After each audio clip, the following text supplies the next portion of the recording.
The scent of old paper and dried lavender was the first thing that always hit me when I opened the front door to our parents' house.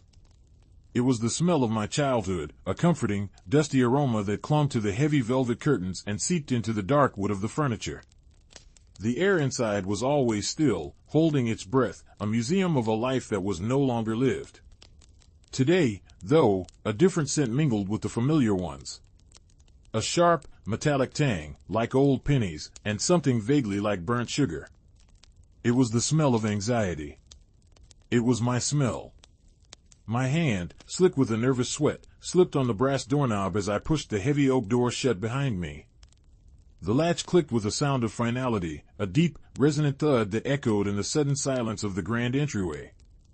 Sunlight, thick and golden with late afternoon dust motes, streamed through the stained glass window above the door, painting a mosaic of ruby and sapphire across the worn Persian rug.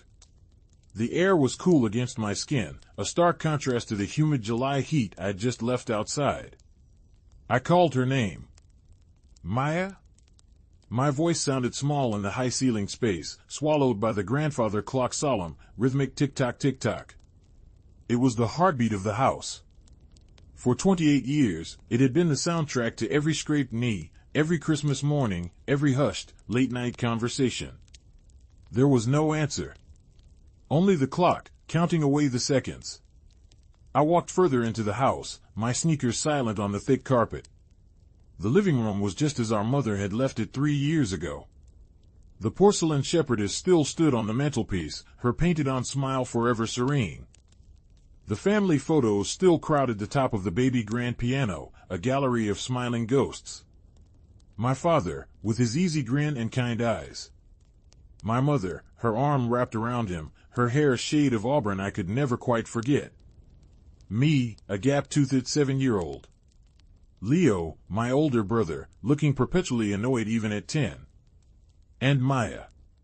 Little Maya, with her wild dark curls and a mischievous glint in her eyes, always held a little too tightly in our mother's arms. The favorite. The baby. The one we all had to protect. I ran a finger along the dusty lid of the piano. The silence was starting to feel heavy, pressing in on me. Maya, are you here? I called again, my voice a little louder, a little more strained. A floorboard creaked upstairs. A soft, furtive sound. Maya, I know you're up there. We need to talk. My heart was a frantic drum against my ribs. I had been practicing this conversation in my car for the entire 45-minute drive, my knuckles white on the steering wheel. I had imagined every possible response from her. Tears. Anger. Accusations. But I hadn't imagined this suffocating silence. I started up the grand, curving staircase, my hand trailing along the smooth, cool mahogany of the banister. Each step groaned under my weight, a weary sigh from the old house. The air grew warmer as I ascended, thicker, the smell of burnt sugar more pronounced. It was coming from her room. The door was closed. Not just closed, but I could see from the sliver of space at the bottom that something was pushed up against it from the inside. I knocked softly. Maya, please. Open the door. A muffled sob answered me. It was a thin, wounded sound that pierced right through my carefully constructed resolve. It was the sound she'd always made as a child, the one that could make our mother drop everything, the one that always made me feel a surge of fierce, protective love. Go away, Clara, she whispered, her voice thick and broken. I'm not going away, I said, my voice gentle but firm. I rested my forehead against the cool, painted wood of the door. We need to talk about the letter. The one from the bank. The silence returned, but this time it was different. It was a tense, brittle silence, stretched thin. I could almost hear the frantic whirring of her thoughts on the other side of the door. The letter had arrived yesterday, tucked between a pizza flyer and a credit card offer. It was addressed to the estate of Robert and Eleanor Vance. To our parents. It was a foreclosure notice. It said the mortgage, which we all believed had been paid off a decade ago, was in default. That over $150,000 was owed. The words had swam before my eyes, meaningless at first, like a language I didn't understand. A mistake. It had to be a mistake. But then I'd called Leo. My brother, ever the pragmatist, the cynic. His reaction wasn't surprise. It was a deep, weary sigh, the sound of a man whose worst fears had just been confirmed. "It's Maya, isn't it?" he had said, his voice flat and cold. "I told you, Clara. I told you for years something was wrong. But you never wanted to listen." And he was right. I hadn't. Because I was Maya's defender. Her champion. When she dropped out of college after one semester, I told our family she just needed to find her passion. When she'd lost 3 jobs in 2 years, I said she was just unlucky, that the bosses were unreasonable. When she needed money, again and again, for rent, for car repairs, for a sure-thing investment opportunity with a friend, I was the one who loaned it to her, the one who convinced Leo to chip in from the small inheritance our parents had left us. I smoothed things over. I made excuses. I protected her from Leo's judgment, from the world's harsh edges, from the consequences of her own choices. I loved her. That was my job. "Maya," I said, my voice trembling slightly. "The bank says the house has a new mortgage on it. A home equity line of credit. It was taken out 2 years ago. I don't understand. Dad's will was clear, all 3 of us have to sign for something like that." The thing blocking the door scraped against the hardwood floor as she moved it. The lock clicked. The door creaked open just a few inches, and one of her dark brown eyes, red-rimmed and swollen, peered out at me. She looked small and frail, a ghost in our childhood home. The smell of burnt sugar and something else, something acrid like burnt plastic, billowed out of the room. "I can explain," she whispered. I pushed the door open gently and stepped inside. The room was a disaster. Clothes were strewn everywhere, heaped on chairs and overflowing from an open suitcase on the bed. But that wasn't what held my attention. On a nightstand, next to a half-empty glass of water, was a bent, blackened spoon, a lighter, and a small, scorched piece of glass. My stomach lurched. The pieces clicked into place with a horrifying, sickening finality. The constant need for money. The weight loss I had tried to convince myself was just stress. The long sleeves she wore even in the middle of summer. My gaze traveled from the spoon back to her face. Her pupils were tiny pinpricks in her wide, terrified eyes. She wasn't just in financial trouble. She was in a deep, dark hole I had refused to see, even as I handed her the shovel. "Oh, Maya," I breathed, the words catching in my throat. The anger I had been nursing, the righteous indignation, it all evaporated, replaced by a cold, hollowing dread. This was so much worse than I had imagined. She started to cry then, not the soft, muffled sobs from before, but huge, shuddering gasps that shook her entire body. She collapsed onto the edge of her bed, her face in her hands. "I'm sorry, Clara," she wailed. "I'm so sorry. I was going to fix it. I was going to pay it all back before you found out." I sank down onto the floor in front of her, the rough texture of the old carpet scratching against my jeans. The room felt like it was tilting, the floral wallpaper seeming to swim around me. I reached out and took one of her hands. It was ice-cold and trembling. "Who signed the papers, Maya?" I asked, my voice barely a whisper.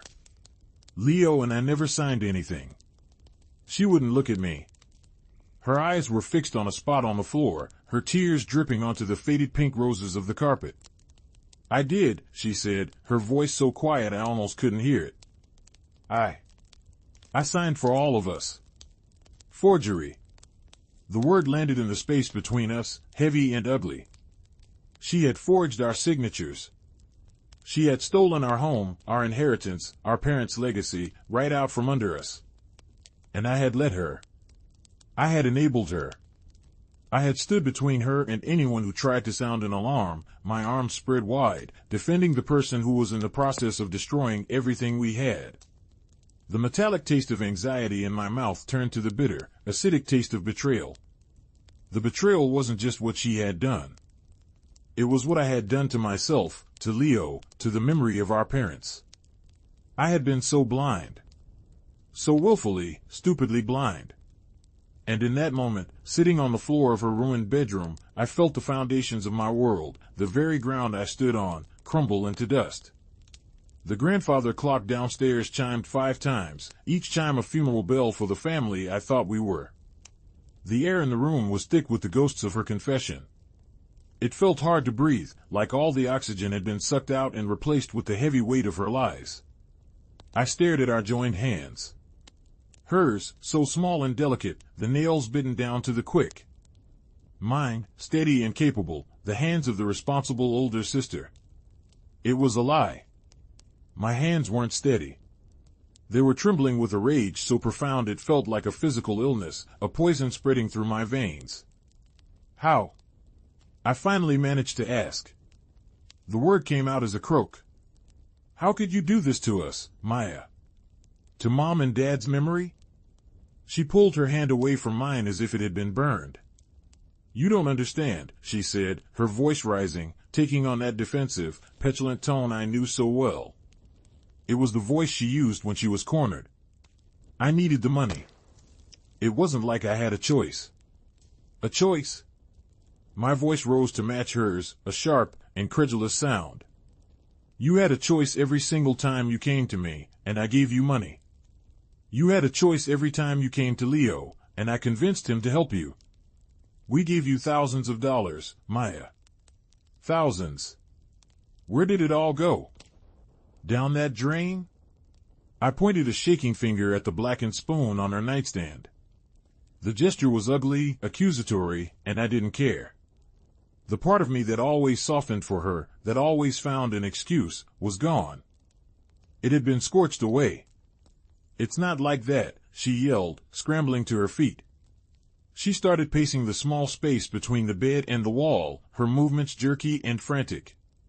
It started with Rick. His business idea, it was a sure thing, Clara.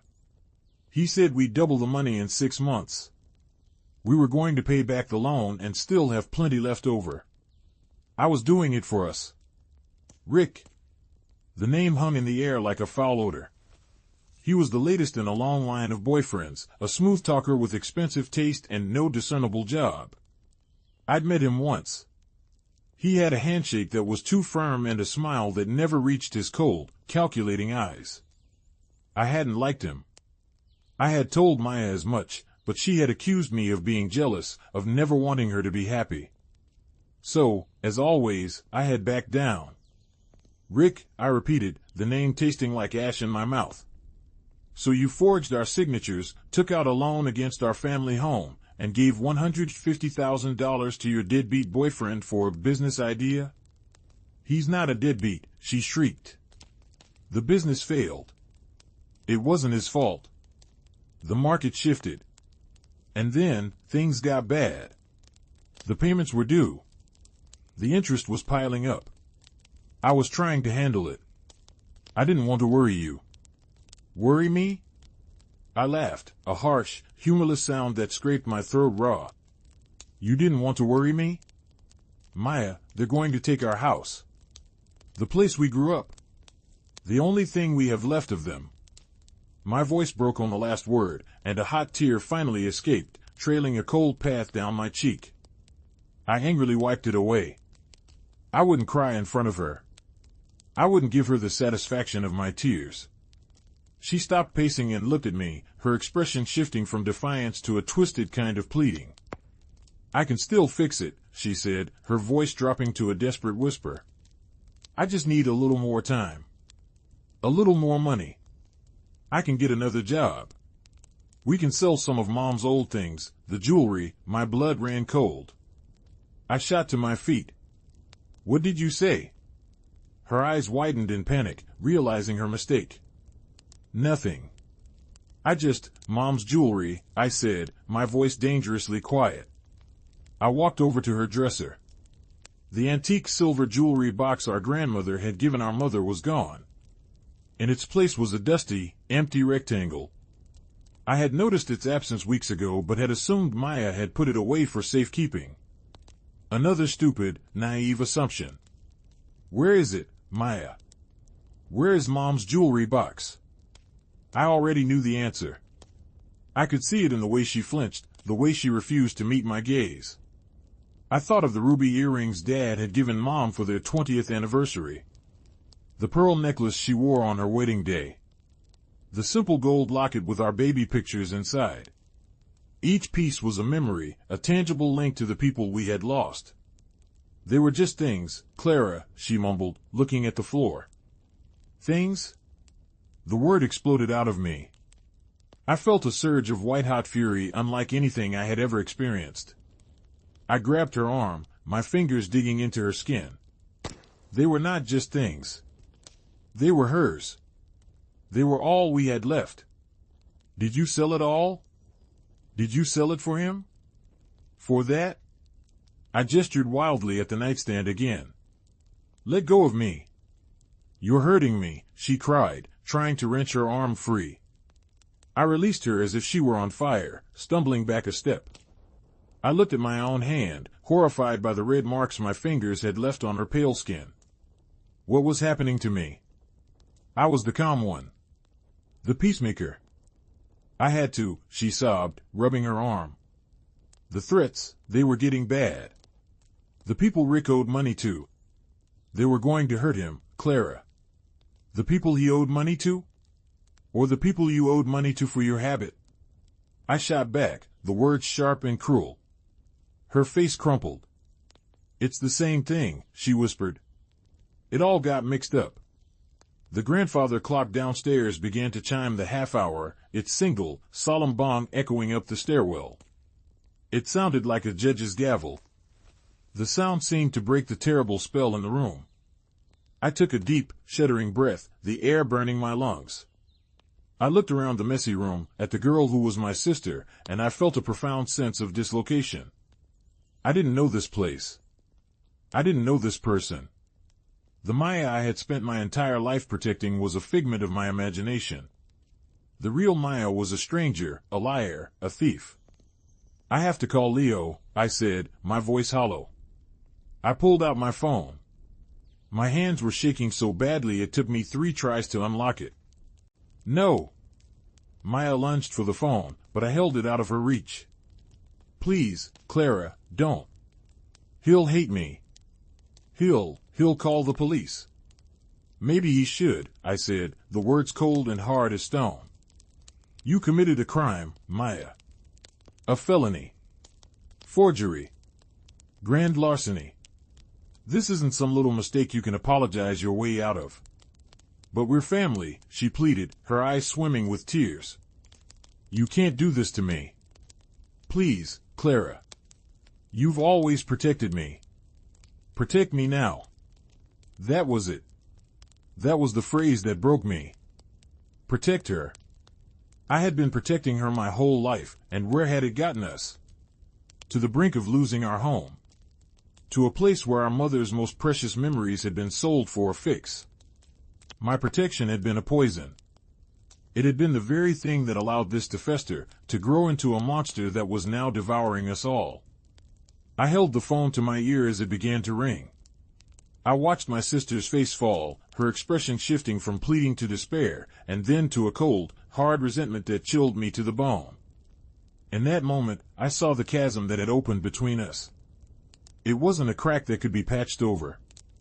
It was a vast, empty canyon, and I wasn't sure we would ever find our way back to each other. Leo, I said when he answered. My voice was flat, devoid of all emotion. You need to come to the house. Right now. It's about Maya. And it's worse. It's so much worse than we thought. I didn't look at my sister as I said it. I couldn't.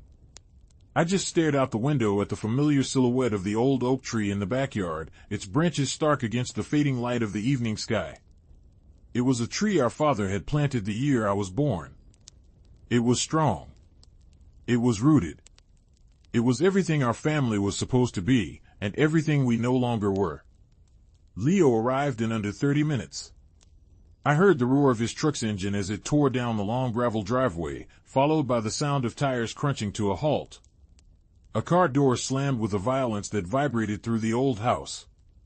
I was sitting in the living room, on the floral sofa that smelled faintly of our mother's rose-scented perfume. I hadn't moved from the spot since I'd come downstairs. Maya had locked herself in her room again. The silence that had fallen between us was absolute, a thick, smothering blanket of unspoken accusations and raw pain. The front door burst open and Leo stormed in, his face a thundercloud. He was a bigger, broader version of our father, but he had none of Dad's easygoing nature. Leo was a creature of sharp angles and sharper words. He took one look at my face, pale and tear-streaked in the dim light of the living room, and his expression hardened further. "Where is she?" he bit out, his voice a low growl. "Upstairs." "In her room," I said, my voice a monotone. I felt strangely disconnected from my own body, like I was watching a play unfold from a great distance. He started for the stairs, his heavy work boots thudding on the hardwood floor of the entryway. He took the steps 2 at a time. I heard him pound on her door, the sound like a series of gunshots in the quiet house. "Maya, open this door right now. You have 5 seconds before I break it down." I flinched, wrapping my arms around myself. I should go up there. I should mediate, calm him down, be the buffer I had always been. But I couldn't move. My limbs felt like they were filled with lead. The well of my compassion, of my desire to keep the peace, had run dry. I heard the door open. I couldn't make out their words at first, just the low, furious rumble of Leo's voice and Maya's high, pleading tones. Then Leo's voice exploded. "You did what? You sold it? All of it?" His roar of pure, undiluted rage was terrifying. It was followed by the sound of something shattering. It sounded like glass. I squeezed my eyes shut, picturing the framed photo of our parents on their wedding day that sat on the hallway table upstairs. "It's gone, Leo.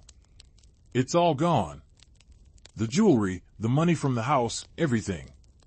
Maya's voice was a hysterical shriek. I forced myself to my feet and walked woodenly to the bottom of the staircase.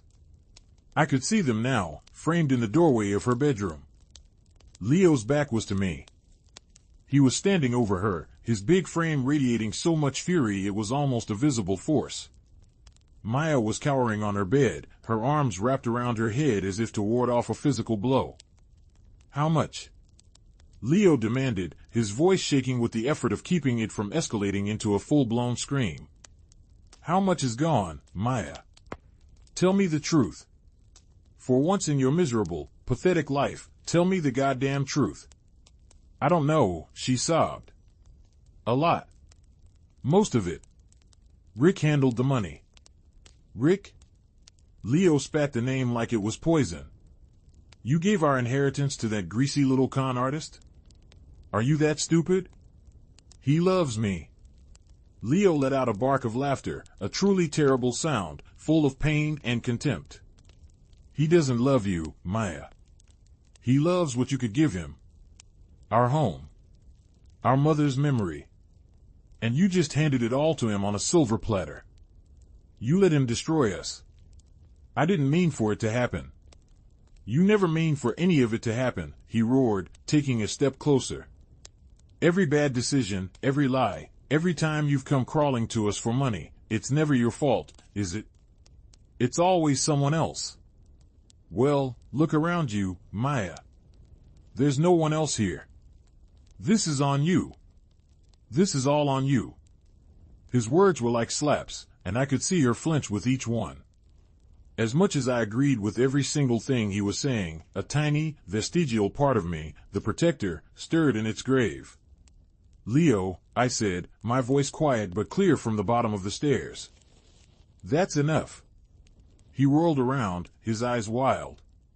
For a second, I thought he was going to turn his anger on me. His gaze was scorching. "Enough? Enough, Clara? Are you kidding me? After everything she's done? You're still going to defend her?" "I'm not defending her," I said, my voice gaining strength as I started to climb the stairs. "But screaming at her isn't going to fix anything." "Oh, yeah? And what is going to fix this? He demanded, gesturing around at the house, at Maya, at the whole sorry mess. Your gentle, understanding approach. Look where that's gotten us. You've been enabling her for years. I tried to warn you. I told you she was a black hole, that she'd just keep ticking until there was nothing left. But you called me cruel. You said I didn't understand her. Well, I understand this. We're about to be homeless because our sister is a junkie and a thief, and you were her biggest cheerleader. His words hit me harder than any physical blow could have. Because they were true. Every last one of them. The guilt I had been wrestling with solidified into a cold, hard stone in my stomach. He was right. This was my fault, too. I reached the top of the stairs and stood beside him, shoulder to shoulder. I looked at Maya, who was now staring at me, her tear-streaked face a mask of desperate hope. She thought I was here to save her from him. She was wrong. She's right about one thing, Leo, I said, my voice level and cold. Screaming won't help. We need a plan. First thing tomorrow, I'm calling the bank. I'm going to find out exactly what was signed and when. I want to see the documents. Then, we're calling a lawyer. Maya's head shot up. A lawyer? No. You can't. We have to, I said, my gaze unwavering. We need to know what our options are. If there's any way to declare the loan fraudulent. If there's any way to save this house. But, what about me? She whispered, the question hanging in the air. What she was really asking was, what if they find out about the forgery? Leo snorted. What about you? You should be hoping we don't press charges. Maya looked from his furious face to my impassive one. The hope in her eyes died, replaced by a dawning horror. She was finally, truly, understanding. The dynamic had shifted. The family court she had so expertly manipulated for years was no longer in session. The judge and jury were now aligned against her. Her chief defense attorney had just joined the prosecution. You wouldn't, she breathed, staring at me. Clara. You wouldn't send me to jail. I looked at her, my little sister, the girl whose scraped knees I had bandaged, whose bedtime stories I had read, whose secrets I had kept. I saw the track marks, faint but undeniable, on the inside of her arm. I saw the lies in her eyes. I saw the ghost of our mother's jewelry box. And I felt nothing. Just a vast, cold emptiness where my love for her used to be. I don't know what I would do, Maya, I said, and it was the honest truth. Right now, all I care about is saving our home. All I care about is undoing the damage you've done. We stood there for a long moment in a terrible tableau. 3 siblings, fractured and broken, in the house that was supposed to be our sanctuary. The only sounds were Maya's ragged breathing and the ever-present, relentless ticking of the grandfather clock downstairs, marking the time, moving us all forward into a future that was terrifyingly uncertain. The love that had once held our family together had curdled into something ugly, anger, guilt, and a betrayal so deep it felt bottomless. The house no longer felt like a home. It felt like a crime scene. The next morning, the house felt different. The familiar comfort was gone, replaced by a tense, fragile atmosphere, like the air before a storm. I had slept on the living room sofa, unable to bear the thought of sleeping in my childhood bedroom, just down the hall from Maya. Sleep hadn't really come. I'd spent the night staring into the darkness, the shadows twisting into the shapes of my fears, while the grandfather clock methodically chopped the night into 15-minute increments. Leo had crashed in our parents' old room. I'd heard him pacing for hours before the floorboards finally fell silent. I was in the kitchen, a mug of black coffee cupped in my hands, when he came downstairs. The rich, bitter aroma of the coffee did nothing to cut through the stale air of disaster that hung over us. Leo looked haggard. Dark circles bruised the skin under his eyes, and his jaw was tight with a tension that seemed to have settled deep into his bones. He grunted a hello and poured himself a coffee, his movements stiff. We stood in silence for a few moments, the only sound the gurgle of the coffee maker as it finished its cycle. I found it, he said finally, his back still to me. Found what? He turned around. In his hand, he was holding a small, velvet-covered book. It was our mother's diary. Not her personal one, but the one she had used to catalog her jewelry and other valuable family heirlooms. It was a practice her own mother had taught her. She'd made detailed entries for each piece, where it came from, its approximate value, and a small, hand-drawn sketch. My breath caught in my throat. Where was it? Tucked away in the back of the linen closet, under a stack of old quilts. It looks like Maya missed this one, he said, his voice laced with venom. He opened the book on the kitchen table, the pages rustling with a dry, papery sound. I leaned over his shoulder. Page after page of our mother's elegant, looping script detailed the treasures that were now gone. Grandmother Eleanor's diamond engagement ring, c. 1942. Pearl necklace, wedding gift from Robert, 1985.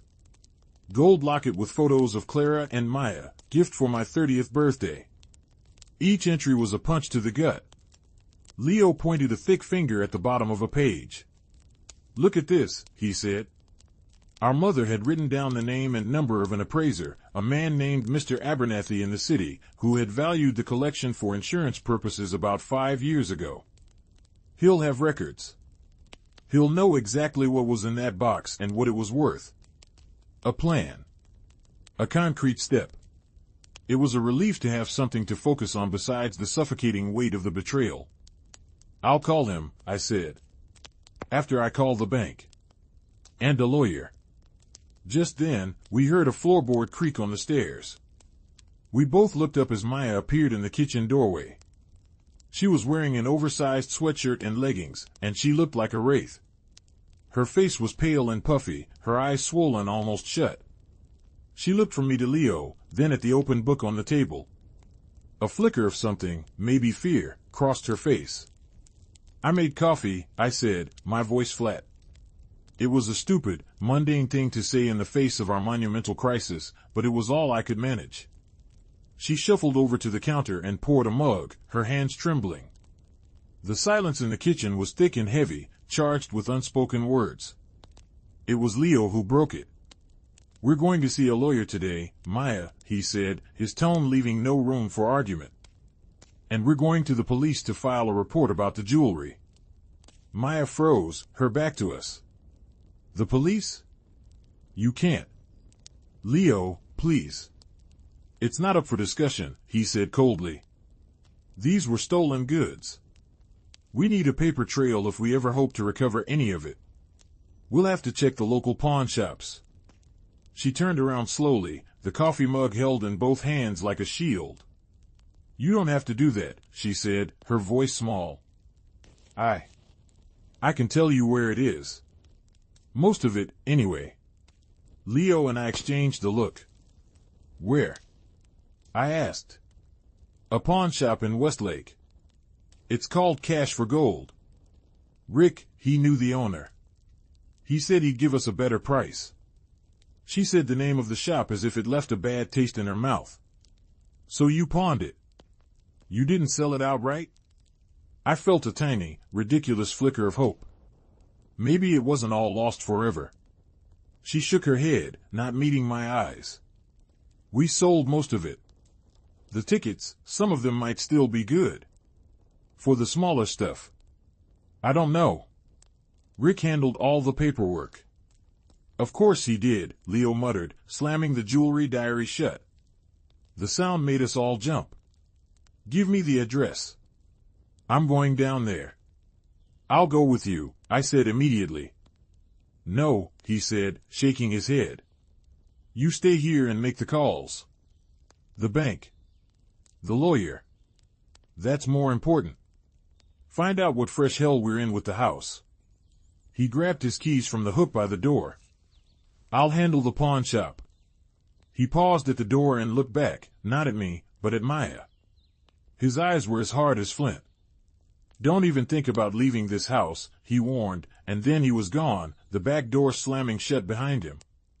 The silence he left in his wake was even worse. It was just me and her. For the first time, I felt a tremor of fear. I was alone in the house with the person who had destroyed my life, a person I no longer knew or trusted. A person who was clearly desperate. I retreated to the study, our father's old sanctuary. It smelled of leather and pipe tobacco, a scent that had always made me feel safe. I sat down in his big leather chair behind the imposing mahogany desk and took a deep breath. I made the calls. The first was to the bank. I was put on hold for what felt like an eternity, the tinny, cheerful music a grotesque counterpoint to the dread coiling in my stomach. Finally, a loan officer named Susan came on the line. Her voice was professionally sympathetic as I explained the situation, carefully omitting the part about the forgery for now. I just said I was an executor of the estate and had discovered a loan I had no knowledge of. "Yes, Mrs. Vance, I have the file right here," she said, her keyboard clicking in the background. My name wasn't Vance, but I didn't correct her. "It's a home equity line of credit, opened in March, 2 years ago. The initial draw was for the full $150,000. It looks like the account has been in default for the past 3 months. Can you tell me who the signatories on the loan were?" I asked, my heart pounding. There was a pause. The documents were signed by the 3 executors of the estate: Leo Vance, Clara Vance, and Maya Vance. It was all processed through your family's lawyer at the time, a Mr. Alastair Finch. Alastair Finch. Our father's lawyer for over 30 years. A man who had attended our baptisms and graduations. A man we trusted implicitly. A cold knot formed in my gut. Mr. Finch oversaw the signing? Yes, that's correct. His office notarized the signatures and sent us the paperwork. It all appeared to be perfectly in order. My mind was reeling. Maya couldn't have done this alone. Forging our signatures on a piece of paper was one thing. Getting it past a seasoned lawyer, getting it notarized, that was something else entirely. Had she fooled Mr. Finch? Or was he in on it? The possibility was so monstrous I could barely form the thought. "Thank you, Susan," I said, my voice strained. "I'll be in touch." I hung up the phone, my hand trembling. This conspiracy, this betrayal, was bigger than I thought. The roots of this poison went deeper. I found the number for a highly recommended real estate and fraud attorney that a friend had given me and dialed. I explained the situation, and the paralegal on the other end of the line made an emergency appointment for me and Leo for that afternoon. As I hung up, I heard a noise from the kitchen. A cupboard door opening and closing. The scrape of a chair. I walked quietly to the study door and peeked out. Maya was at the kitchen table. She had her laptop open, and she was talking on the phone in a hushed, urgent whisper. "No, he doesn't know. He just went to the pawn shop," she was saying. "You have to get out of there. Now, Rick. Leo knows. He's on his way." She listened for a moment, her face tight with anxiety. "I don't know what to do. They're calling lawyers, the police, it's all falling apart." She let out a choked sob. "Just call me when you're safe. Okay? Just. I love you." She snapped the laptop shut and hung up the phone, burying her face in her hands. She was warning him. After everything that had happened, after all the destruction he had wrought on our family through her, her first instinct was still to protect him. Not us. Him. I backed away from the door, my heart a block of ice in my chest. Any lingering shred of sympathy I might have had for her, any thought that she was just a victim in all of this, vanished in that instant. She wasn't just a victim. She was a co-conspirator. She was his partner. And she had just tipped him off. By the time Leo got to that pawn shop, Rick would be long gone. And with him, any chance of getting our mother's things back. She hadn't just betrayed us 2 years ago. She was betraying us all over again, right now, in our own kitchen. An hour later, Leo's truck skidded to a stop in the driveway, spraying gravel. I met him at the back door. One look at his face was all it took. It was a grim, tight mask of fury. The hope I had been foolishly clinging to died a swift, clean death. He's gone, Leo said, his voice flat as he brushed past me into the kitchen. The owner played dumb at first, but I can be very persuasive. Rick was there this morning. Cashed out the last of the pawn tickets not 20 minutes before I arrived. Cleared out everything. I closed my eyes, a wave of nausea washing over me. She called him. I heard her. She warned him you were coming. Leo stopped dead in the middle of the kitchen and turned to look at me. The cold anger in his eyes intensified into a burning rage. She what? She was on the phone with him right after you left, I said, my voice hollow. Told him to get out, that you knew. He looked toward the staircase, his hands clenching into fists at his sides. Where is she? I don't know. I think she went back up to her room. He started for the stairs again, a mirror of the scene from the night before, but this time his anger felt different. It wasn't hot and explosive. It was cold, sharp, and deadly. I grabbed his arm. Leo, wait. It doesn't matter right now. He's gone. Yelling at her won't bring him back. I'm not going to yell at her, Clara, he said, his voice dangerously quiet as he shook my arm off. I'm going to pack her a bag and throw her out of this house. My heart stuttered. You can't. Where would she go? I don't care, he snarled. She can go to her precious Rick. She can go to a shelter. She can sleep on the street for all I care. She is not spending another night under this roof. She made her choice. She chose him over us. Again. He was right. I knew he was right. But the thought of Maya, our little sister, out on the streets, the deeply ingrained instinct to protect her fought a desperate, losing battle against the cold, hard logic of the situation. Before I could argue, before Leo could storm up the stairs, we heard a car door slam out front. Not Leo's truck. A different sound. A heavy, solid thud. We looked at each other, confused. We weren't expecting anyone. We walked to the front of the house and looked out the living room window. A sleek, black sedan was parked in the driveway. A man in a tailored suit was getting out of the driver's side. He was older, with slick-back silver hair and a face that looked like it had been carved from granite. Who the hell is that? Leo muttered. The man walked up the front path with a confident stride and rang the doorbell. The loud, cheerful chime was a jarring sound in the tense silence. I opened the door. Clara Vance, he asked. His voice was smooth and deep, but there was an unsettling coldness to it. Yes? My name is Julian Croft. I represent Mr. Rick Montoya. May I come in? He didn't wait for an answer, stepping past me into the entryway as if he owned the place. Leo moved to stand beside me, his presence a solid, intimidating wall. You've got a lot of nerve showing your face here, Leo growled. Where's your scumbag client? Mr. Croft gave a thin, dismissive smile. My client is unavailable. He asked me to come and facilitate a transition. He was under the impression that you would be vacating the premises. I stared at him, my mind struggling to process his words. Vacating? This is our house. Not anymore, I'm afraid, Mr. Croft said, his smile never faltering. He reached into his breast pocket and pulled out a folded set of documents, handing them to me. This is a quitclaim deed. Signed and notarized 2 months ago. Your sister, Maya Vance, signed her 1/3 interest in the property over to Mr. Montoya. In exchange for the cancellation of a significant personal debt.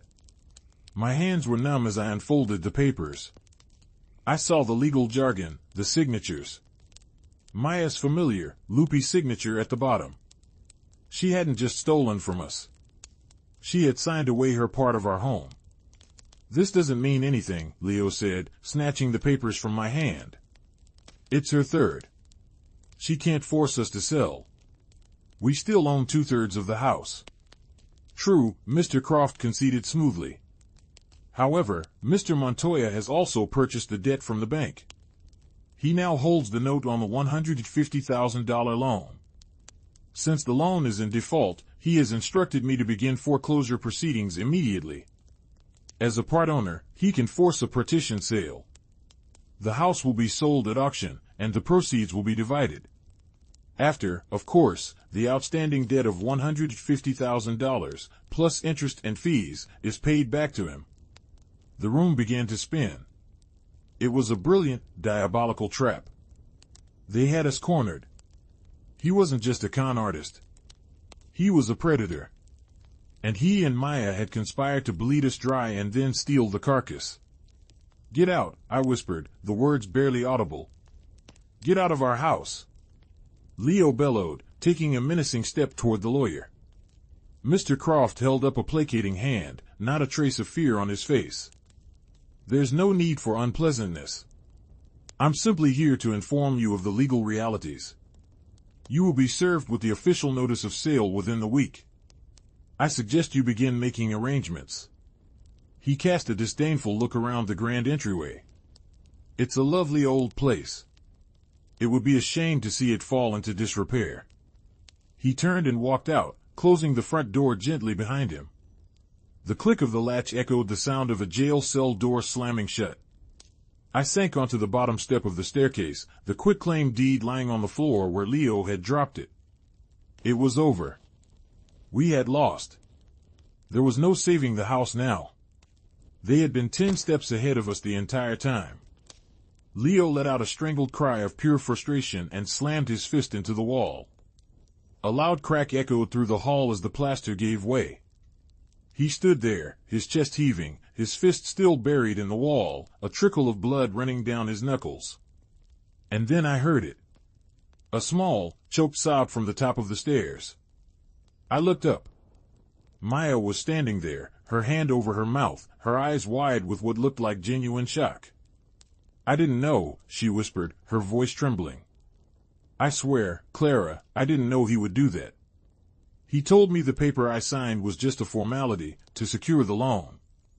He told me he was trying to help us." I looked at her, this broken, weeping girl at the top of the stairs, and the ice in my chest finally cracked. But it wasn't compassion that flooded the void. It was a pure, clarifying rage. "Help us?" I said, my voice rising, shaking with the force of my fury. "You thought he was helping us? By taking our money? By having you sell our mother's jewelry? By taking ownership of our home?" I stood up, my body trembling.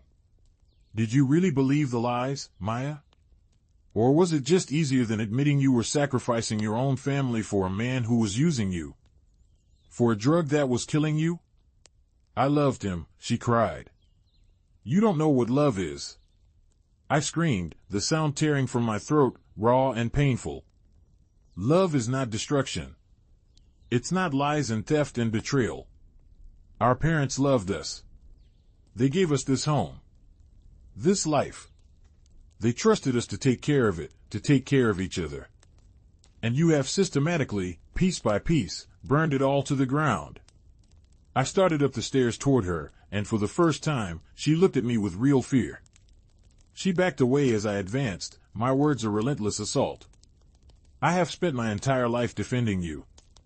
Cleaning up your messes. Making excuses for you to Leo, to our family, to myself. I stood by you while you lied to my face, while you stole from our parents' memory, while you plotted with a monster to take everything from us. No more. I'm done. Leo is right. You need to get out." I reached the top of the stairs and stood in front of her. She was sobbing uncontrollably now, shaking her head. "No, Clara, please. I have nowhere to go. Please don't do this." "You should have thought of that when you were signing away our home," I said, my voice dropping to a glacial whisper. I turned to Leo, who had pulled his fist from the wall and was watching us, his face a stony, unreadable mask. "Help me pack her things." This wasn't just about the house anymore. It was about survival. It was about cutting out the cancer that was killing our family before it consumed what little we had left. It was the hardest thing I had ever had to do. It felt like severing a limb. But I knew, with a certainty that chilled me to my soul, that if we let her stay, if we gave her one more chance, she would be the end of us. The protector was dead. And in her place was someone I didn't recognize, someone capable of a cruelty I never thought I possessed. The process of packing Maya's life into a few cardboard boxes was a surreal and painful ordeal. Leo and I worked in a grim, methodical silence, moving through her disaster of a room like automatons. Every item we touched felt tainted. A t-shirt from a concert I had taken her to for her 16th birthday. A worn paperback novel I had given her, its spine cracked and its pages dog-eared. These were artifacts from a life that no longer existed, relics of a sister I no longer knew. Maya sat on the edge of her bed, watching us, her sobs having subsided into a silent, steady stream of tears that carved paths through the grime on her pale cheeks. She didn't protest. She didn't help. She just watched, her expression one of utter desolation. The fight had gone out of her, leaving behind a hollowed-out shell. Leo was ruthless. He moved with a cold efficiency, grabbing clothes from the floor and shoving them into a suitcase. He cleared her nightstand, sweeping the drug paraphernalia into a trash bag with a look of pure disgust. He didn't speak a single word to her. He didn't even look at her. It was as if she were already a ghost. I was the one who packed the small, personal things. A framed photo of the three of us as children on a beach, smiling and sunburned. A clay pinch pot she had made for our mother in grade school, its lopsided form a testament to her youthful enthusiasm. Each item was a fresh stab of grief. This wasn't just an eviction. It was an amputation. We were cutting her out of our lives, and the act was brutal and bloody, leaving a gaping wound that I wasn't sure would ever heal. When we were done, 2 suitcases and 3 cardboard boxes sat by the bedroom door. It was a pathetic collection, a testament to a life lived in chaos and squandered potential. "That's everything," Leo said, his voice flat. He walked out of the room without a backward glance. I stood there for a moment, my hand on the doorknob. I looked back at Maya. She was so small on that bed, a lost child in a world of her own making. A flicker of doubt, of the old, familiar pity, sparked in my chest. I quickly extinguished it. Pity was a luxury we could no longer afford. "Who can you call?" I asked, my voice softer than I intended. "Do you have a friend you can stay with?" She shook her head, her gaze fixed on her lap. "They're all Rick's friends. Not mine." Of course. He had isolated her, made her dependent on him for everything. It was a classic, cruel tactic. "There must be someone," I pressed, a note of desperation creeping into my voice. She finally looked up at me, her eyes empty. "There's no one, Clara. There's just you." The words were a gut punch. She was right. For her entire life, there had always been me, the safety net, the soft place to land. And I was about to cut the rope. I took a deep breath. "I'm sorry, Maya. I can't. Not this time." I reached into my pocket and pulled out my wallet. I took out all the cash I had, about $200, and placed it on the dresser. "This should be enough for a motel for a few nights. To get you on your feet." It felt like a ridiculously inadequate gesture. A $200 bandage on a mortal wound. But it was all I could do. It was the last act of the protector. She didn't even look at the money. She just stared at me, her expression unreadable. I turned and walked out, closing the door behind me. I found Leo in the kitchen, on the phone. His back was to me, but I could hear the controlled, professional tone of his voice. He was talking to the lawyer we were supposed to meet, explaining the latest development. I walked out the back door and onto the porch, needing air. The late afternoon sun was warm on my face, but I felt a chill that had nothing to do with the temperature. The backyard was quiet, the only sound the rustle of leaves in the old oak tree and the distant drone of a lawnmower. I looked at the swing set our father had built for us, its chains rusted, its wooden seats withered and gray. So many memories. Pushing Maya for hours until my arms ached. The 3 of us trying to see who could swing the highest. It all felt like a story about someone else's family. A few minutes later, the back door opened and Leo came out. He stood beside me, leaning against the porch railing. The lawyer, Ben, said he'll see us in an hour, he said. He said this Croft character is a shark, known for this kind of predatory asset seizure. He also said that the quitclaim deed and the sale of the debt make things complicated, but not impossible. What does that mean? I asked, clinging to that sliver of hope. It means we have a fight on our hands. A long, expensive one. We'll have to prove Maya was coerced, or that she wasn't of sound mind when she signed. We'll have to prove fraud on Rick's part. It's a long shot. He sighed, a heavy, weary sound. Ben's first piece of advice was to secure the asset. Change the locks. And make sure she's not on the property. We stood in silence, the weight of his words settling over us. He was right. We had to do this. We had to be clinical. We had to be cold. The front door opened and closed. We both tensed. Peeking around the side of the house, we saw Maya. She was dragging her suitcases down the front path, the cardboard boxes tucked awkwardly under her arms. She didn't look back.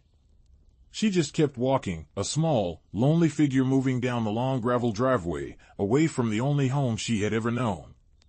I watched until she was just a speck in the distance, until she turned the corner at the end of the road and disappeared from view. And then I started to cry. Not for her. Not for the sister I had lost. I cried for the house. I cried for my parents. I cried for the brother who was standing beside me, his face a mask of stone, his knuckles raw and bleeding. And I cried for the person I had become, a person capable of turning her own sister out onto the street. The grief was a physical thing, a crushing weight in my chest. Leo put a hesitant arm around my shoulders. It was a rare gesture of comfort from him, and it felt awkward and unfamiliar, but I leaned into it, grateful for the solidness of his presence. "We did the right thing, Clara," he said, his voice rough with emotion. "It doesn't feel like it," I sobbed. "I know," he said. "But it was. It was the only thing we could do." We stood there for a long time, watching the empty road, two survivors on a shipwrecked island. The battle for our home, for our future, was just beginning. And we were going into it wounded, exhausted, and haunted by the ghost of the sister we had just exiled. The sun began to set, painting the sky in brilliant strokes of orange and purple, a beautiful, indifferent backdrop to the ugliest day of our lives. The grandfather clock inside the house chimed 7, each note a somber reminder of all the time we had lost and could never get back.